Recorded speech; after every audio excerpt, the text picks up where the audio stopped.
Salam Media Sriwijaya. Meskipun hari libur Minggu 6/11 pengerjaan proyek flyover VO Simpang Sekip Ujung Palembang terus dikebut.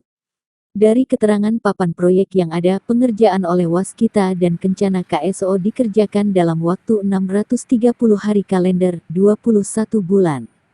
Pemerintah Provinsi Sumatera Selatan berharap selesai pada Desember tahun 2023 mendatang. Anggota Komisi 5 DPR RI dalam kunjungan kerjanya ke Palembang Kamis, 10/11 membatalkan meninjau proyek flyover Sekip Ujung dan Light Rail Transit (LRT) usai melakukan pertemuan dengan Keditjen Bina Marga Kementerian PUPR dan Ditjen Perkeretaapian Kementerian PUPR dan PT KAI di Hotel Windam Jakabaring, Palembang.